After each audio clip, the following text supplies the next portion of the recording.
Welcome to Jasee's kitchen. Jasee's കിച്ചണിലേക്ക് എല്ലാവർക്കും സ്വാഗതം. ഇന്നത്തെ നമ്മുടെ റെസിപ്പി എന്ന് പറഞ്ഞാൽ നല്ല അടിപൊളി കപ്പ ബിരിയാണിയാണ്. മലബാർക്കാരുടെ ഒരു വികാരമായിട്ടുള്ള ഒരു ഐറ്റമാണ് കപ്പ ബിരിയാണി. കപ്പ കിട്ടുമ്പോഴൊക്കെ നമ്മൾ ഈ ഒരു രീതിയിലാണ് ചെയ്യാറുള്ളത്. അപ്പോൾ നല്ല ടേസ്റ്റി ആയിട്ടുള്ളൊരു കപ്പ ബിരിയാണിയാണ്. അപ്പോൾ നമ്മുടെ നാട്ടിലേക്ക് ഇതിന് പറയുക പൂള എന്നാണ്.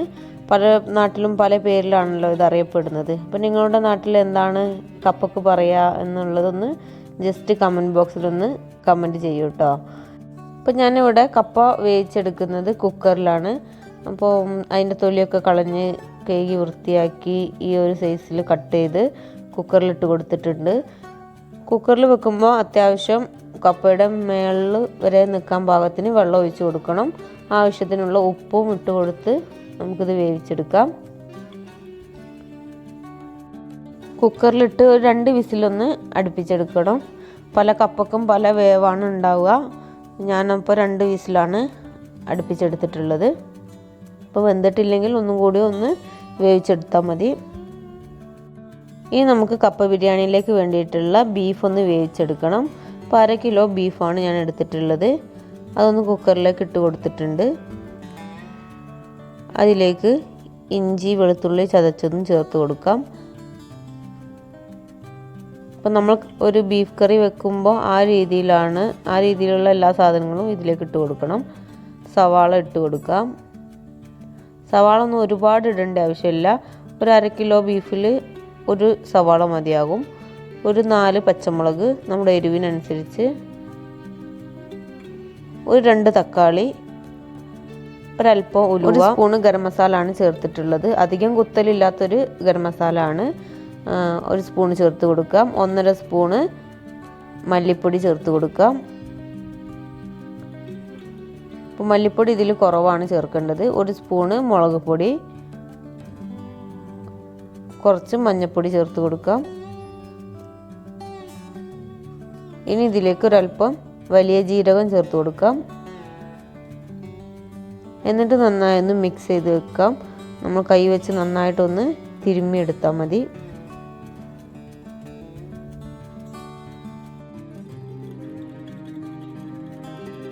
ആവശ്യത്തിനുള്ള ഉപ്പും കൂടിയും ചേർത്ത് കൊടുത്ത് കൈ വെച്ച് നന്നായി ഒന്ന് കുഴച്ചെടുക്കാം. ഇനി ഇതിലേക്ക് 1.5 ഗ്ലാസ് വെള്ളം കൂടിയും ചേർത്ത് കൊടുക്കാം. എന്നിട്ട് നമുക്കിത് അടച്ച് വെച്ച് വേവിച്ചെടുക്കാം. ഒരു 5 വിസിൽ വരുന്നത് വരെ നമുക്കിത് വേവിച്ചെടുക്കാം. ഇനി നമ്മുടെ കപ്പ വെന്ത് വന്നിട്ടുണ്ട്.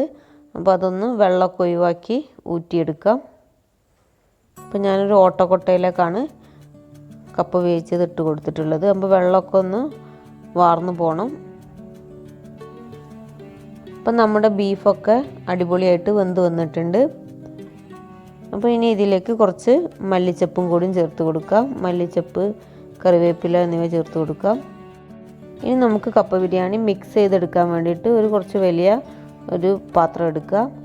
അതിലേക്ക് ഒരു 4 സ്പൂണ് വെളിച്ചെണ്ണ ഒഴിച്ച് കൊടുക്കാം. അതിൽ ചെറിയുള്ളി ഒന്ന് മൂപ്പിച്ചെടുക്കണം. ഇനി ഇതിലേക്ക് 2 വറ്റൽ മുളകും കൂടി നടുമുറിച്ച് ഇതിലേക്ക് ചേർത്ത് കൊടുക്കാം. വറ്റൽ മുളകും ഇട്ട് ഒന്ന് മൂപ്പിച്ചെടുത്ത ശേഷം നമ്മൾ ഉണ്ടാക്കി വെച്ചിട്ടുള്ള ബീഫ് കറി ഇതിലേക്ക് ചേർത്ത് ഒന്ന് മിക്സ് ചെയ്തെടുക്കാം. ഇപ്പോൾ കറിയൊക്കെ ഒന്നും കൂടി ഒന്ന് തിളച്ച് വരുന്നുണ്ട്. അപ്പോൾ ഈ തിളച്ച് വരുന്ന സമയത്ത് നമ്മൾ പുഴുങ്ങി വെച്ചിട്ടുള്ള കപ്പയും കൂടി ഇതിലേക്ക് ചേർത്ത് കൊടുത്ത് നന്നായിട്ടൊന്ന് മിക്സ് ചെയ്തെടുക്കണം. കറികളൊക്കെ എല്ലാ ഭാഗത്തും എത്തുന്ന രീതിയിൽ നന്നായിട്ട് ഇട്ട് കൊടുത്ത് മിക്സ് ചെയ്തെടുക്കാം. കുറേശ്ശെ ഇട്ട് കൊടുത്ത് മിക്സ് ചെയ്ത് കൊടുത്താലും മതി. അതാകുമ്പോൾ കുറച്ചും കൂടി എളുപ്പമായിരിക്കും. അപ്പോൾ നമ്മുടെ കപ്പ ബിരിയാണി ഇവിടെ റെഡി ആയിട്ടുണ്ട്. അപ്പോൾ ഇത് നന്നായിട്ട് മിക്സ് ചെയ്തതിന് ശേഷം അവസാനം കുറച്ച് മല്ലിയിലയും കൂടി ചേർത്ത് കൊടുക്കാം. മല്ലിയില ഈ ഒരു കപ്പ ബിരിയാണിയിലേക്ക് മസ്റ്റായിട്ടുള്ളൊരു ഐറ്റമാണ്. അപ്പോൾ അതും കൂടി ചേർത്താലാണ് നല്ല കറക്റ്റായിട്ടുള്ള ടേസ്റ്റ് കിട്ടുക. അപ്പോൾ എല്ലാവരും ഇതേപോലെ ഒന്ന് ട്രൈ ചെയ്ത് നോക്കിയിട്ട് നിങ്ങളുടെ ഫീഡ്ബാക്കൊക്കെ ഒന്ന് കമൻറ്റ് ബോക്സിൽ അറിയിക്കുക. ഇനിയും പുതിയ വീഡിയോസുമായി വീണ്ടും കാണാം. അപ്പോൾ ഈ വീഡിയോ ഇഷ്ടപ്പെട്ടിട്ടുണ്ടെങ്കിൽ ഈ ചാനൽ സബ്സ്ക്രൈബ് ചെയ്യാൻ മറക്കരുത്. ഈ വീഡിയോ ഇഷ്ടപ്പെട്ടിട്ടുണ്ടെങ്കിൽ ലൈക്ക് തരാനും ഇഷ്ടപ്പെട്ടിട്ടില്ലെങ്കിൽ ഡിസ്ലൈക്ക്